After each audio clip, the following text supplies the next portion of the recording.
Good morning, सलाम आप सब। God bless you. बाइबल मुकद्दस मेरे साथ खोले। दूसरा सामुएल की दूसरी किताब और उसका 12वां बाब। सामुएल की दूसरी किताब और उसका 12वां बाब।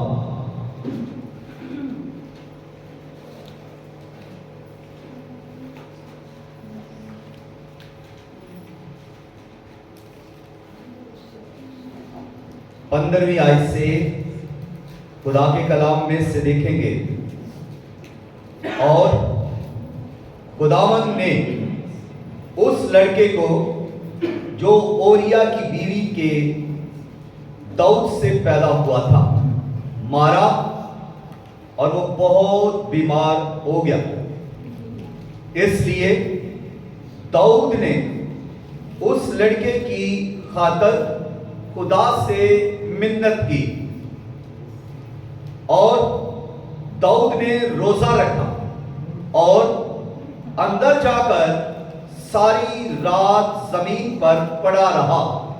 और उसके घराने के बुजुर्ग उठकर उसके पास आए कि उसे जमीन पर से उठाए, पर वो ना उठा और ना उसने उनके साथ खाना खाया। और 7वें दिन वो लड़का मर गया। और दाऊद के मुलाजिम उससे डर के मारे ये ना बता सके कि लड़का मर गया, क्योंकि उन्होंने कहा कि जब वो लड़का हनूस जिंदा था और हमने उससे गुफ्तगू की तो उसने हमारी बात ना मानी। बस अगर हम उसे बताएं कि लड़का मर गया तो वो बहुत ही उड़ेगा। खुदावंद के कलाम के पढ़े सुने और कबूल किए जाने पर खुदावंद की कसरत के साथ बरकत हो। सब कहें आमीन आमीन। जी, हफ्ते में 2 ही बातें हो रही हैं। इतवार को जो 10 से 12 बजे है, और चूंकि ये लेट सीजन चल रहा है, रोजों का महीना, तो हर इतवार रोजे पे बात की जाती है। और दूसरी इबादत जो है वो जुम्मे के रोज शाम को 6:30 से 8:30 बजे तक होती है। और उसमें सलीबी कलमात एक एक करके तफसील के साथ बयान किए जा रहे हैं। तो आज चूंकि इतवार है, इसलिए फिर हम रोजे की तरफ ही आएंगे। तो पिछली दफा हमने यहोशू के रोजे के बारे में सीखा कि उसने कैसे रोजा रखा और उसकी कौम ने भी, और दुआ भी की, तो खुदा ने उनको फतह बख्शी। उससे पीछे चले तो हमने नैनवा शहर के लोगों के रोजे के बारे में सीखा कि पूरी कौम ने किस तरह से खुदा के हुजूर अपने आप को भूखा प्यासा रोजे की हालत में अंधेर दिया और खुदा ने उनको हलाकत से बचा लिया। सो बाइबल मुकद्दस के अंदर जो रोजे हैं वो मुख्तलिफ मकसद के लिए रखे गए। तो किसी जगह पर जो है वो कौम को अगर खतरा है तो रोजा रखा जाता है, हलाकत से बचने के लिए रोजा रखा जाता है, और फिर काल से, वबा से, टिड्डी या दल से बचने के लिए रोजा रखा जाता है। और रोजा रखने उस मकसद को पूरा हो जाने के बाद भी फिर रोजा रखने का रिवाज था। ये पुराने नामे की बात कर रहा हूं। और हम देखें तो दानियल ने जब रोजा रखा तो उसने खुदा से दानिशो फहम हासिल करने के लिए रोजा रखा। नहमिया ने खुदा से खुदा की इज्जत के लिए रोजा रखा, और इसी तरह अज़रा ने सराते मुस्तकीम हासिल करने के लिए रोजा रखा। और फिर हम अगर दाऊद को देखें तो दाऊद ने अपने बेटे की शिफा के लिए रोजा रखा 7 दिन के लिए। और इसके अलावा भी बाइबल मुकद्दस के अंदर रोजे रखे गए, जैसे नैनवा के लोगों ने हलाकत से बचने के लिए रोजा रखा, और यहोशू के जमाना में भी रोजा रखा ताकि वो हलाकत से बच सके, दुश्मन से बच सके और खुदा की कुर्बत में आ सके। तो आज जिस रोजा की बात हम करेंगे वो है दाऊद के 7 दिन का रोजा। तो अनवान इसका ये होगा कि वो शख्स तू ही है, वो शख्स तू ही है, यानी दाऊद की दुआ और रोजा से जो है जो उसने अपने बेटे की शिफा के लिए रखा। तो जब दाऊद से गुनाह हो चुका था तो उस वक्त खुदा ने अपने बंदा नबी को, यानी नातन नबी को उसके पास भेजा ताकि उसके गुनाह को जाहिर करे। तो उसने जब उसे एक तमसील दी तो उसमें उसके बाद उसने जब गुनाह उसका दाऊद ने पॉइंट आउट किया तो उसने कहा वो शख्स तू ही है। तो आज एक इसका और अनवान भी है कि फैसला करने से पहले अपने ऊपर गौर कर ले, जल्दी में फैसला नहीं देना चाहिए।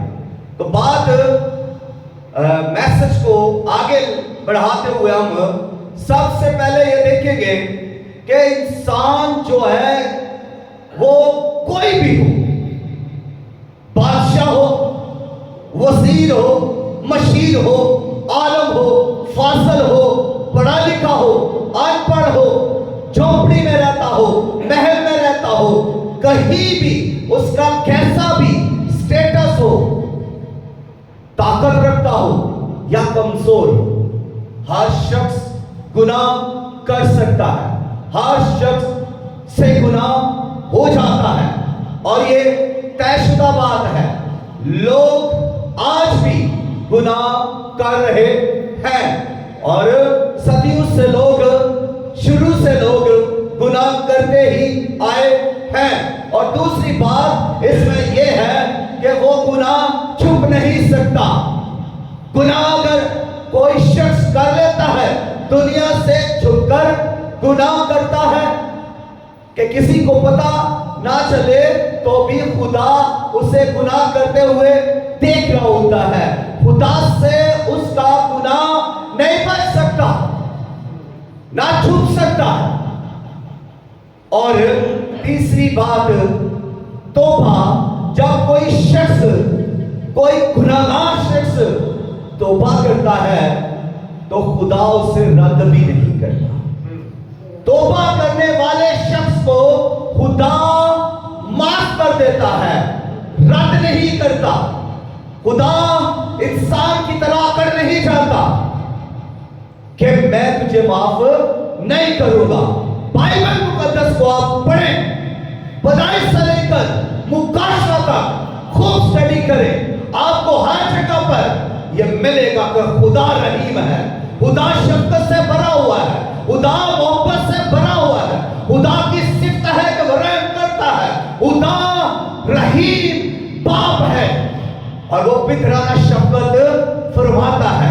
कोई उसके पास आए, कोई रहम के लिए उसके पास आए, कोई अपने आप को झुकाए, कोई टूटा हुआ दिल लेकर आए, कोई पछताता हुआ उसके पास आए तो सही, वो रहम करने में कादिर है, वो रहम फरमा देता है।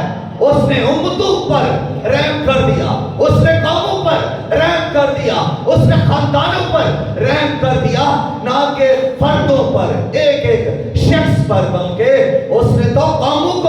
किया।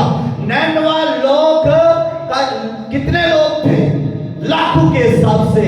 खुदा ने उनकी सारी बदकारी बख्श दी, क्योंकि वो दुआ की हालत में आ गए, वो रोजा की हालत में आ गए, वो अजजी की हालत में आ गए, और उन्होंने फरोतनी और हलीमी इख्तियार कर दी। इसलिए खुदा ने उन पर रहम किया। और आज भी खुदा रहीम खुदा है। आज भी खुदा उसी तरह रहम कर रहा है। आज भी खुदा हर शख्स पर अपने करम की निगाही फरमाता है। आज भी इंसान जो लाचार और होशियार है, आज भी इंसान जो डिग्रियां लेकर भी गुनाह कर रहा है, आज भी इंसान जो बहुत अपने आप को चौधरी समझता है, गुनाह कर रहा है।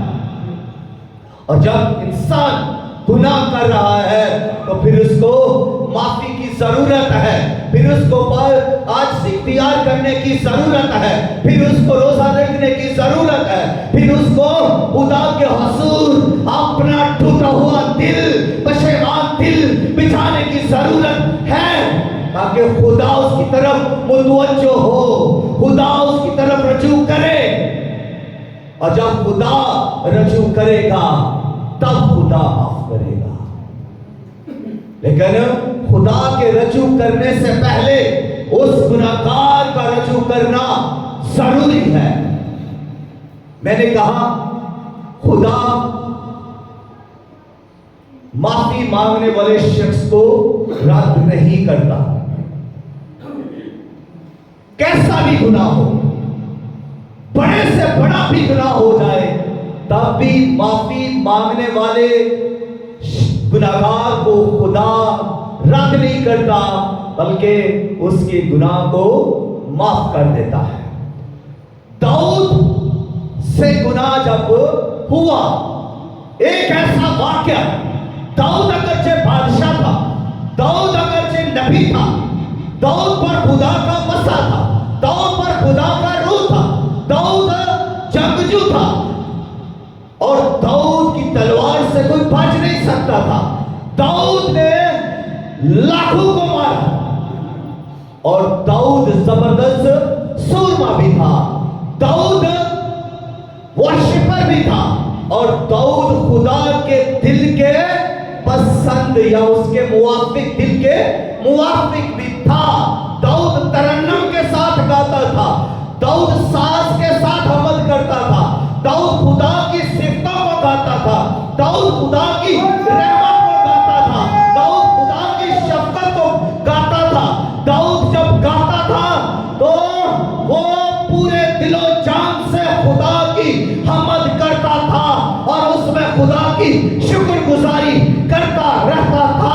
दाऊद वो शख्स है जो मर गया तो आज भी उसके दरबार पर, उसके मज़ार पर दुनिया जहान के लोग आते हैं, जो संगीत से में दिलचस्पी रखते हैं, गाने वाले, बजाने वाले, ज़बूर और मज़मूर और गज़लें आकर वहां पर गाते हैं। लाखों लाख वहां पर लोग मौजूद होते हैं, और रातों को, दिन को वहां पर उसकी जैसी वर्शिप करने की कोशिश करते हैं। लेकिन दाऊद एक ही है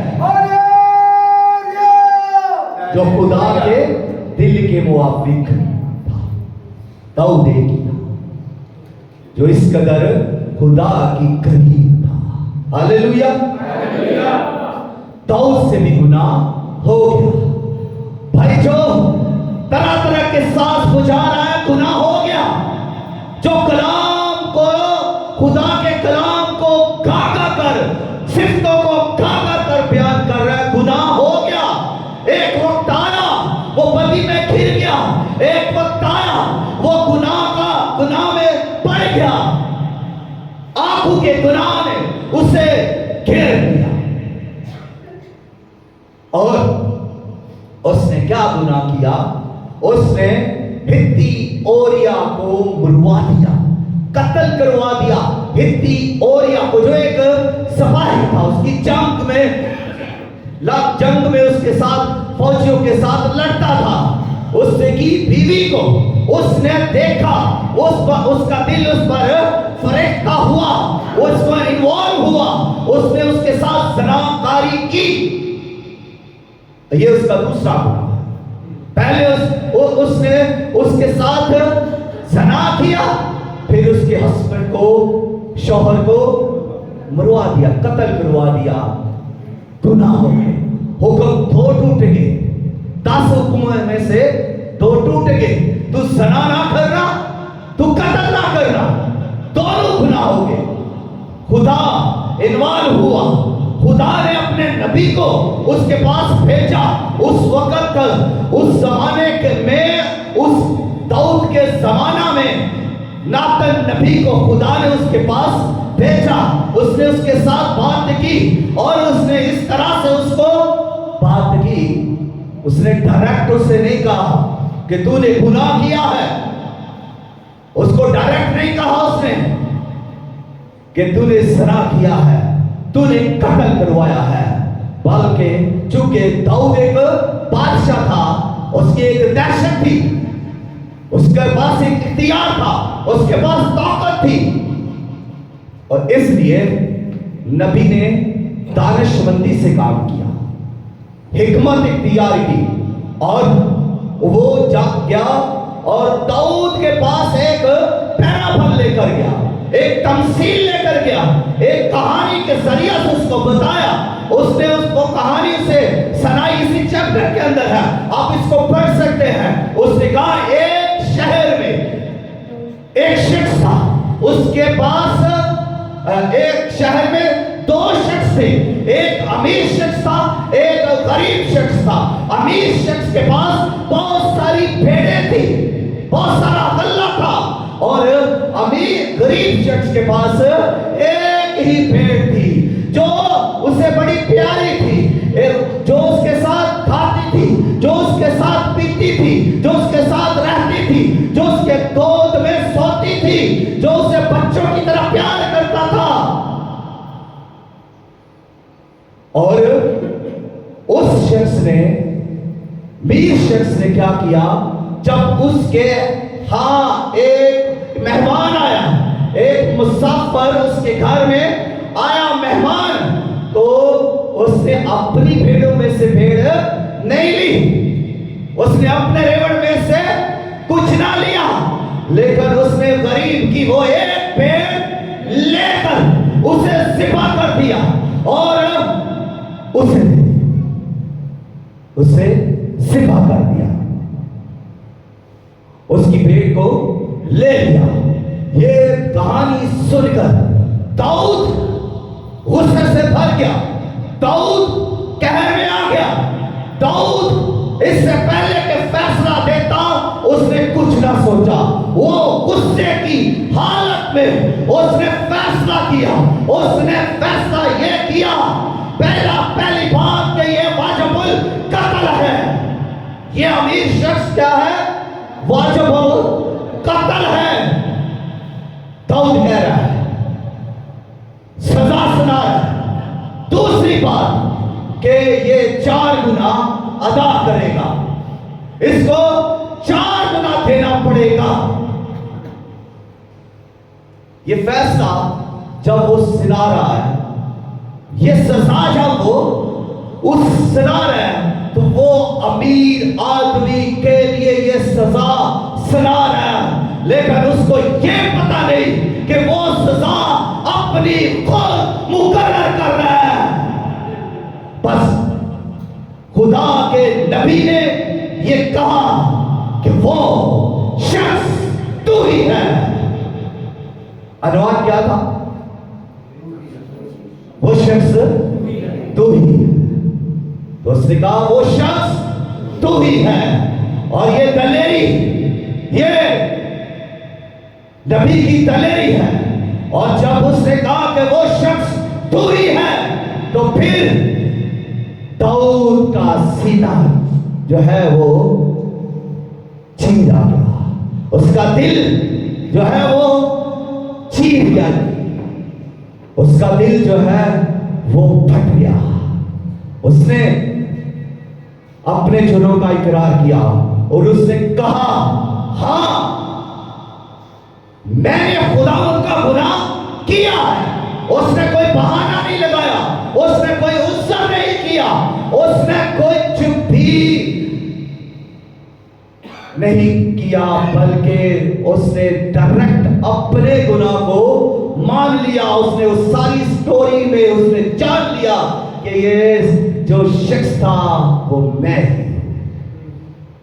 उसने अपने आप के अपने उस गुनाह को कबूल कर लिया, और जब उसने गुनाह को कबूल कर लिया तो फिर वो किसी और के पास नहीं गया, वो फौरन खुदा के हुज़ूर झुक गया।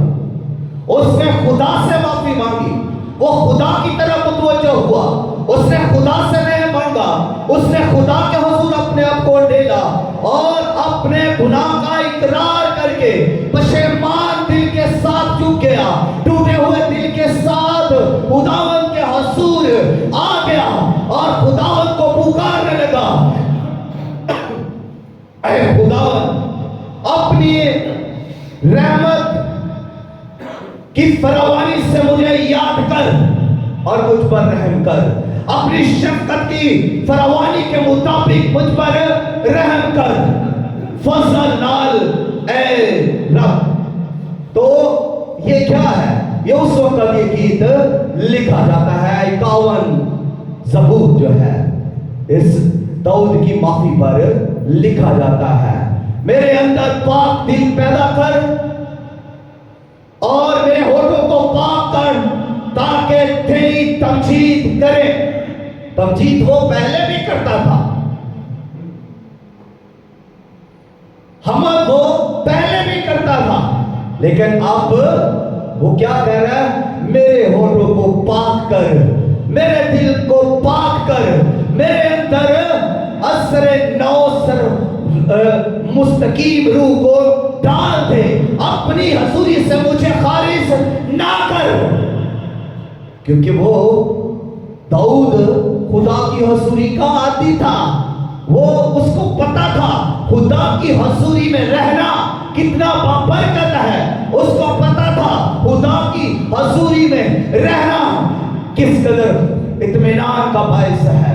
वो इस हजूरी जो खुदा की हजूरी है उससे लुत्फ उठाता था, उससे उसे तस्कीर होती थी, और अब वो उसको छोड़ना नहीं चाहता था, अब वो उससे अलग नहीं होना चाहता था। इसलिए वो कहता है, मुझे अपने हुजूर से खारिज ना कर, मेरे होठों को पाक कर, मेरे अंदर असरे नौ सर मुस्तकीम रूह को डाल दे। जब ये दाऊद ने खुदा के हुजूर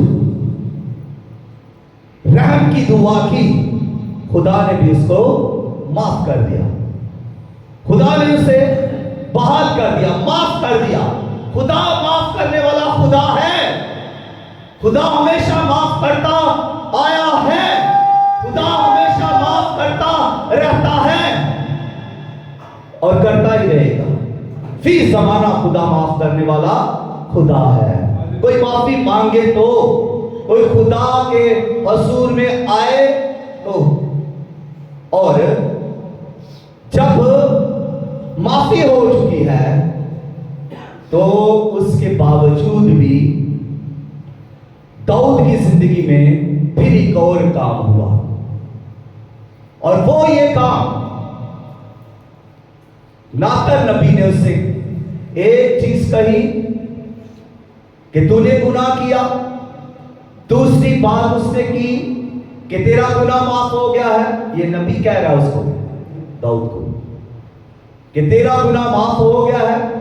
तीसरी बात वो ये कह रहा है कि जो तेरा बेटा बित्सबा से पैदा होगा वो मर जाएगा। अब वो बेटा जो बित्सबा से दाऊद के पैदा हुआ था वो बीमार हो गया। अब जब वो बेटा बीमार हो गया, मरने को है, तो दाऊद अब जो बादशाह है, दाऊद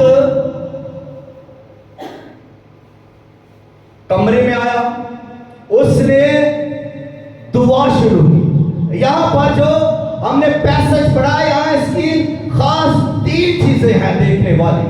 पहली दुआ, दूसरी चीज रोजा, और तीसरा उसकी आजिज़ी, जमीन पर लेट जाना, उसका आजिज़ हो जाना।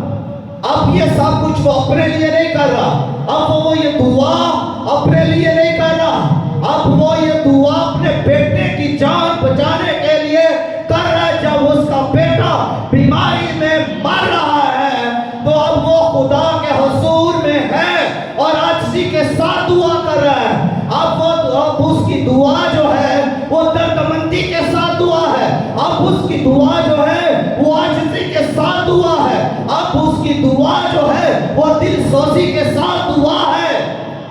अब वो दुआ अपने बेटे की जान बचाने के लिए कर रहा है और वो खुदा की तरफ मुतवज्जो है, वो खुदा की तरफ फिर चुका है और वो अपने कमरे में गया है और जाकर उसने रोजा भी रखा है। उसने कुछ नहीं खाया, उसने कुछ नहीं पिया, वो शाम तक दुआ करता रहा, ना उसने कुछ खाया ना कुछ पिया और वो जमीन के ऊपर लेट गया।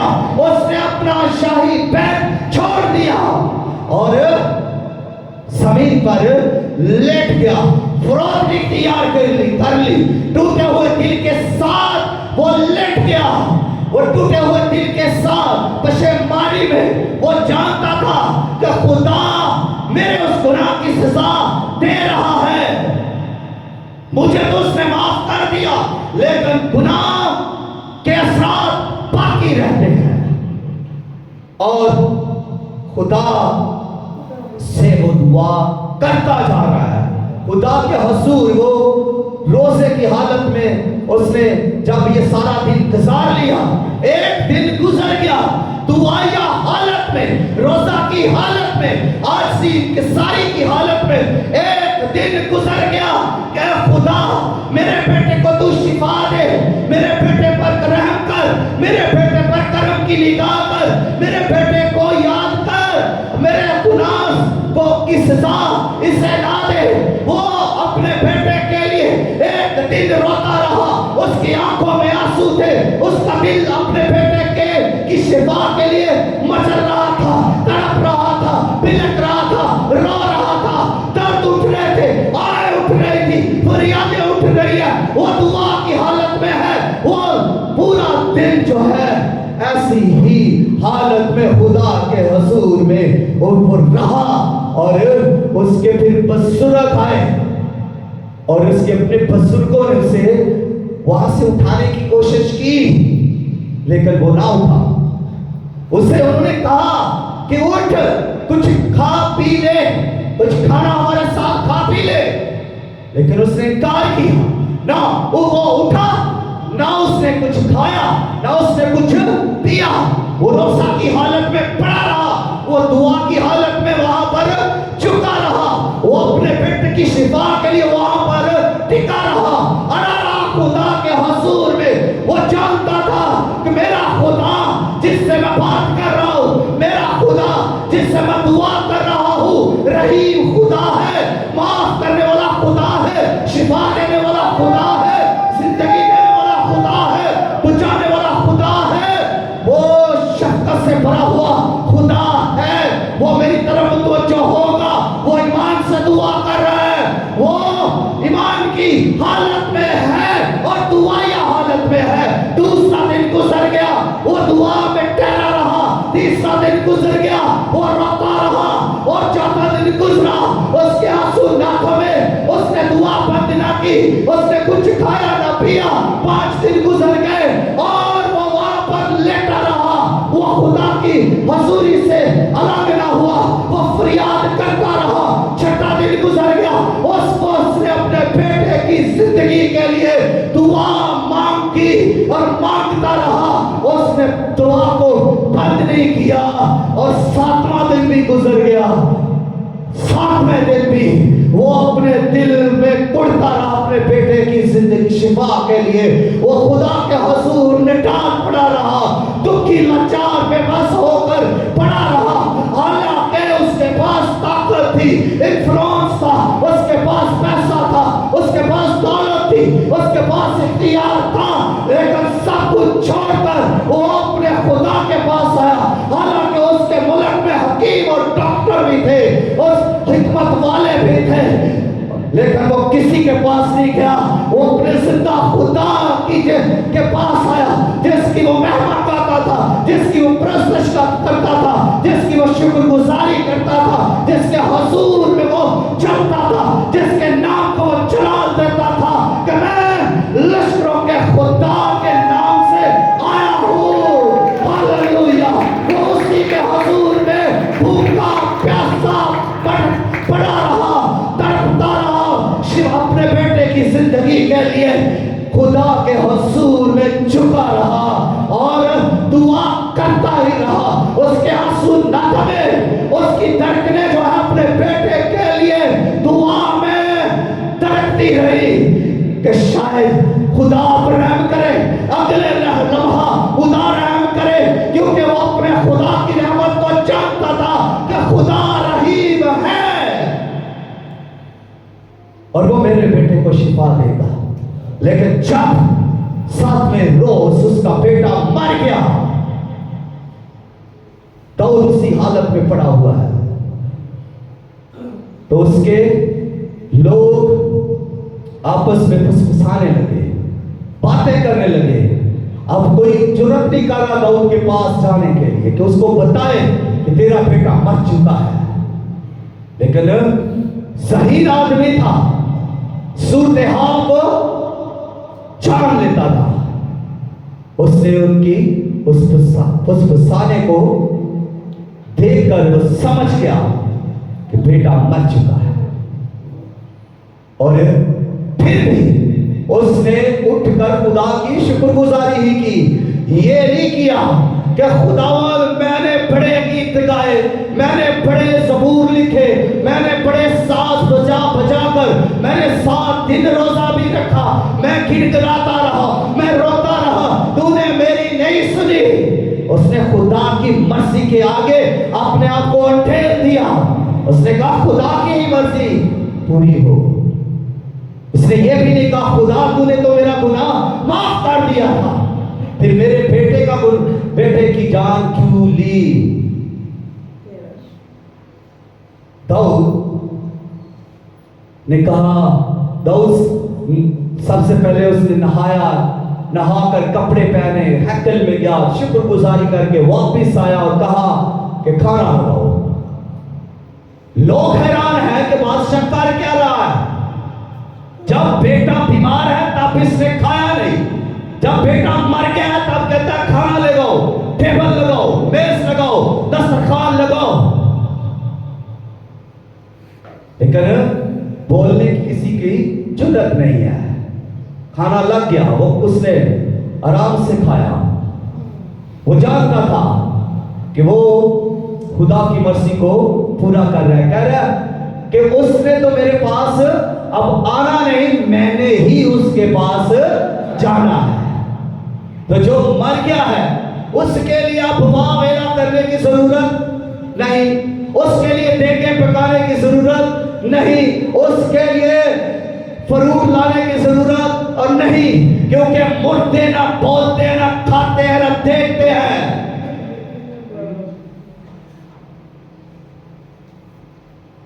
आज लोग जिंदों की परवाह नहीं करते, लेकिन मुर्दों के लिए कुछ करना चाहते हैं। कैसी सोच है। आज के पेरेंट्स की बात करूं, जब बच्चे जिंदा हैं मां को ख्याल ही नहीं है कि दुआ करनी है, बाप को ख्याल ही नहीं दुआ करनी है। जब बच्चे जिंदा हैं रोजा रखने की जरूरत नहीं है। मां बाप रोजे नहीं रख रहे बच्चों के लिए कि हमारे बच्चे सलामत रहे, हमारे बच्चे गुनाह में ना पड़े। कभी किसी मां ने रोजा रखा, बाप ने अपने बच्चों के लिए? और भाई जब जिंदा है दाऊद रोजा रख रहा है, मर गया तो रोजा खत्म। अब भाई आपकी बेटी गुनाह में मर गई है, कालियां दुआ क्या रोजा करेगा? बेटी गुनाह में मर गई है, बेटा आवारगी में मर गया है। कौन सी दुआएं, कौन से रोजे? अब पहले रोजा रखो, पहले दुआ करो, पहले आंसू बहाओ। जब बेटी घर छोड़कर चली गई, जब गुनाह हो गया, जब तबाही हो गई, जब नाकामी हो चुकी है, उस वक्त आंसू बहाने का क्या फायदा? रोना है तो रो, खूब रो, पहले उसकी कामयाबी पर रो। मां रोए, बाप रोए, ताकि उसकी बेटी को कामयाबी मिले, उसके बेटे को कामयाबी मिले, इकबालमंदी मिले, इज्जत मिले, शोहरत मिले, नाम मिले। रो रो रो रो कर दुआया हालत में आओ, खुदा को पुकारो अपने बच्चों के लिए। दाऊद क्या कर रहा है? अपने लिए दुआ नहीं कर रहा, अपने लिए रोजा नहीं रख रहा, अपने लिए उसने खाना पीना नहीं छोड़ा, उसने अपने बेटे की शिफा के लिए ये सब कुछ किया। लेकिन हम ये सब कुछ नहीं करेंगे, हमने मेहनत करनी है। माँ बाप डबल डबल ड्यूटियां, ओवर टाइम, गालियां खाएंगे, झिड़के खाएंगे, बच्चों के कपड़ों के लिए, बच्चों के अच्छे खाने के लिए, बच्चों के पिज्जों के लिए, बच्चों के बर्गर के लिए, बच्चों को अच्छा खिलाना है। बाद में यही बच्चे फिर रुलाते हैं। जब छोड़कर बच्चे चले जाते हैं तो रुलाते हैं, जब बच्चे नाकाम हो जाते हैं बच्चे रुलाते हैं। तो बेहतर है जब मां रोना ही है तो पहले रो लो। शादी करनी है बच्ची की या बच्चे की, पहले रो लो, बाद में भी रोना है। घर में खराबियां हैं, लड़का अच्छा नहीं मिला, लड़की अच्छी नहीं मिली, बाद में सास रोती रहती है, सौरा रोता रहता है, बहू अच्छी नहीं है। हाँ जी,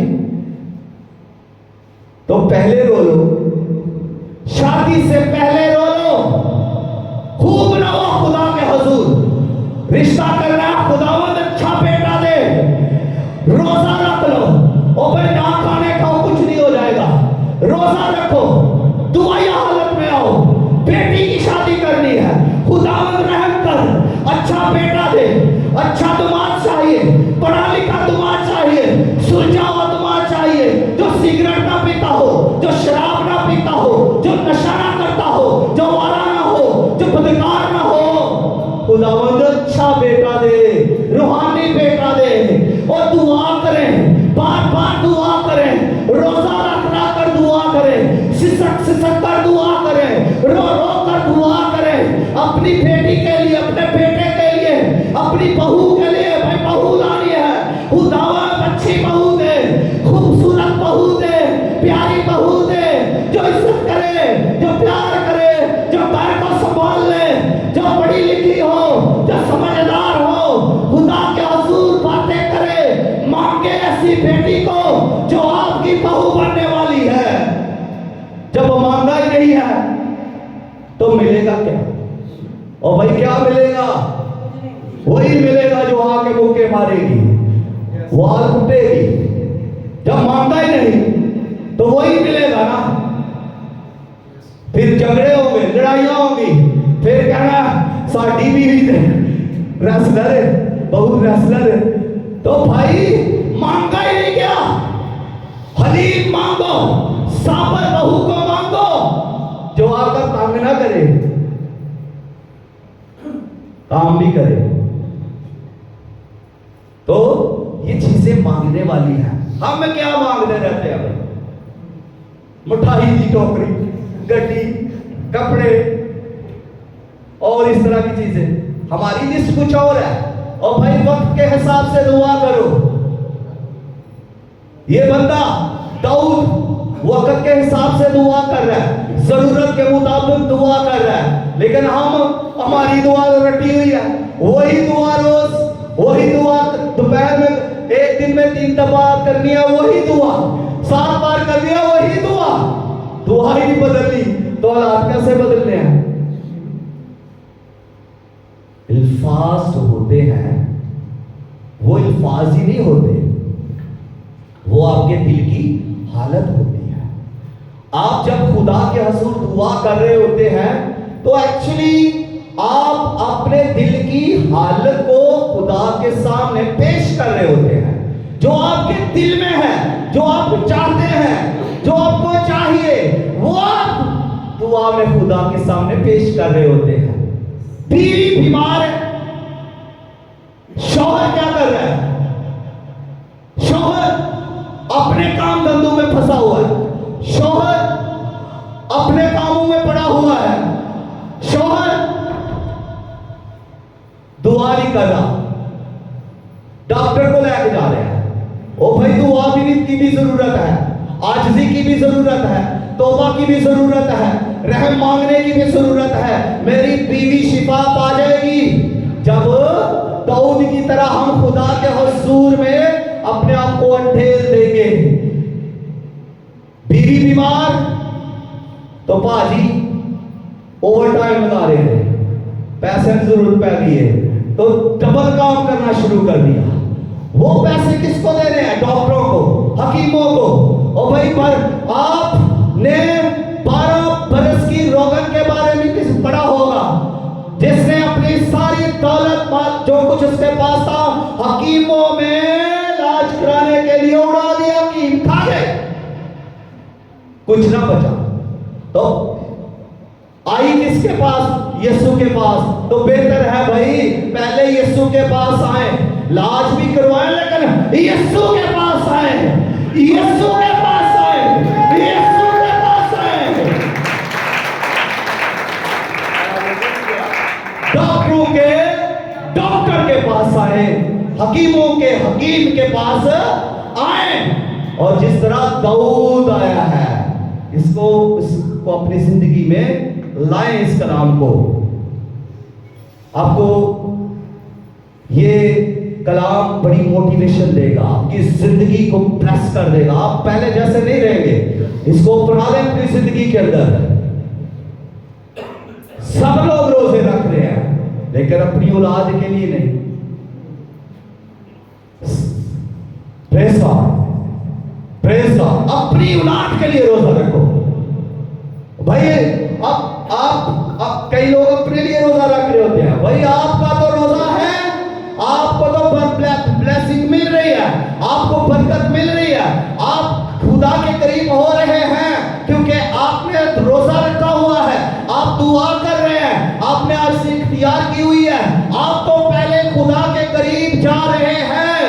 लेकिन जिसके लिए आप रोजा रख रहे हैं वो भी खुदा के करीब आए, वो उसकी जिंदगी में भी खुदा काम करे।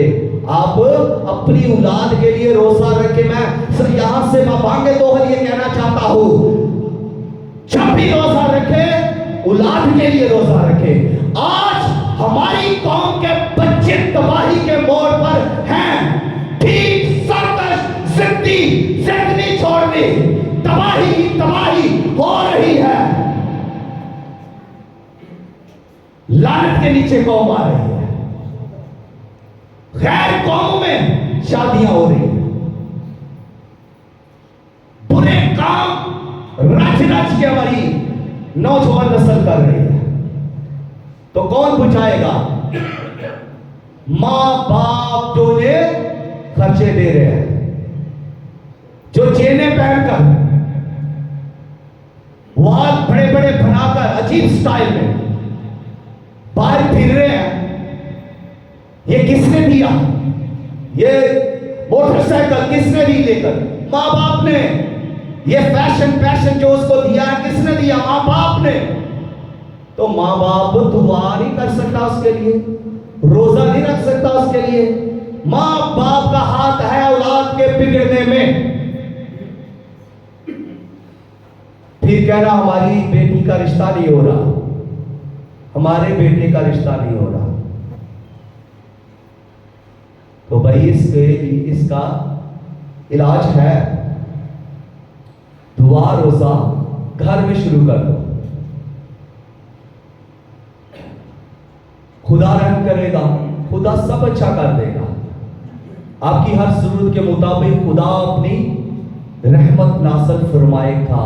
खुदा इस कलाम के वसीला से आप सबों को मुझे कसरत के साथ बरकत दे। आमीन। जी आए अपने सर खुदा की हजूरी में झुकाएं और दुआ मांगे। शुक्रगुजारी की आवाजें आनी चाहिए आपकी दुआ की। शुरू हो जाए प्लीज। आए सब दुआ करें कलाम